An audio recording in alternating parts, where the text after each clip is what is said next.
Today, the word empire is practically a synonym for evil. When we picture historical empires, we think of brutal oppression, violent conquest, and absolute tyranny. We picture legions marching in, crushing local resistance, and enslaving the survivors. But look a little closer at the aftermath of all that bloodshed. Almost every modern concept we value today, from written legal codes and shared languages to the very idea of universal human rights, is a direct descendant of those exact same violent conquests.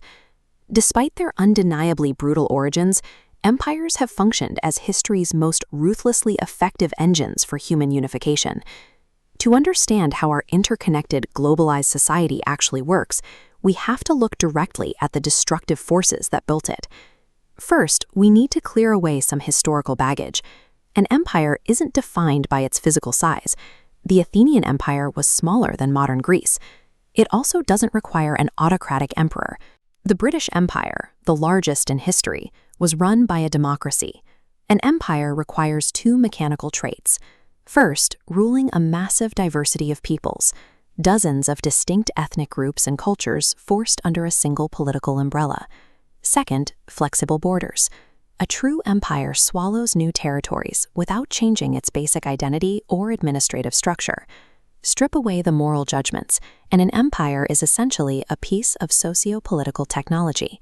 It is a system designed specifically to absorb, manage, and integrate vast amounts of human diversity into a single, cohesive entity. Go back 10,000 years, and planet Earth was a galaxy of completely isolated human worlds. Hunter-gatherers in Tasmania lived for millennia without ever knowing anyone else existed. Rome and Teotihuacan flourished at the same time, completely oblivious to one another. Look at this map, the Typus Orbis Terrarum from 1570. It shows how that isolation ended. Expanding empires forcibly dragged these separate worlds together, driving a sprawling, border-crossing awareness of the globe and knitting isolated regions into a single network. But expanding across a map created a massive logistical nightmare. If you conquer 100 different tribes, you suddenly have to govern people speaking 100 different languages, trading with 100 different currencies, and obeying 100 conflicting sets of local laws. This is the top of the Hammurabi stele. The imperial solution to administrative chaos was aggressive standardization. This stone is essentially an early physical operating manual for imperial cooperation.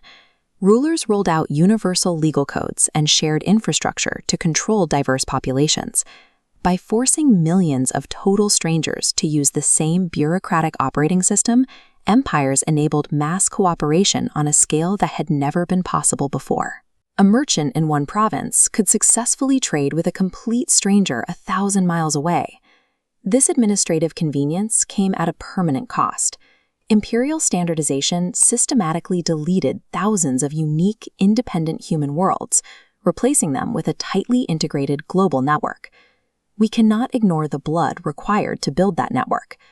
Local traditions, indigenous languages, and unique regional identities were frequently crushed under the imperial steamroller. Yet, empires rarely stayed pure to their founders.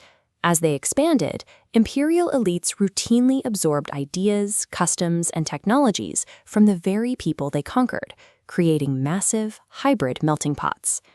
This chart illustrates the imperial cycle. Look at the top rows here. Across Rome, the Islamic caliphates, and European colonialism, a clear structural pattern emerges. An imperial culture is forged, and eventually, the subjugated peoples adopt the language and political ideas of their conquerors.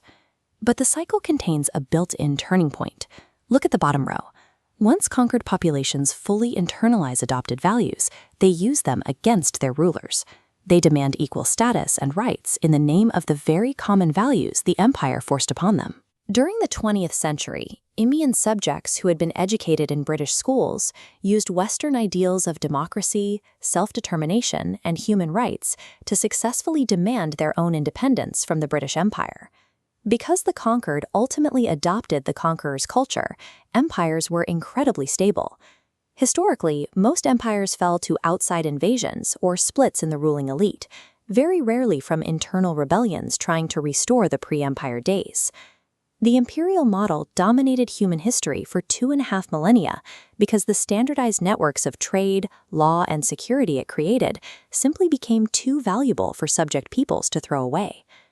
Today, it's popular to search for authentic cultures, societies that are completely pure, entirely indigenous, and untainted by the sins of historical conquest. This is the Taj Mahal. It is a stunning architectural achievement, but it's also physical proof of staggering wealth accumulated through the Mughal Empire's intense exploitation of its Indian subjects. Our greatest monuments, our languages, and even our local cuisines are all hybrid legacies of imperial wealth. If you tried to surgically cut out every imperial legacy from the patient would die. You'd have to strip away the languages most of the Americas speak, the tea consumed across India, and the legal codes governing modern Europe. Even our most progressive modern ideologies, like equal rights, feminism, and national self-determination, were initially broadcast across the globe through the trade routes and administrative networks of European empires. Whether we judge the actions of the past as deeply evil or administratively necessary, the reality remains. Every single one of us is the cultural offspring of a successful empire. Empires successfully proved that you could take millions of strangers, hold a sword to their necks, and force them to share a border, obey a single legal code, and trade with a common currency. But political force and economic systems have a hard limit. Taxes and armies can make people obey, but they cannot make people actually trust one another. They can't make strangers believe in a shared moral universe. To achieve true internalized unity, where humans cooperate not out of fear of the sword, but out of a shared belief in the same truth, humanity would need to invent a completely different kind of system.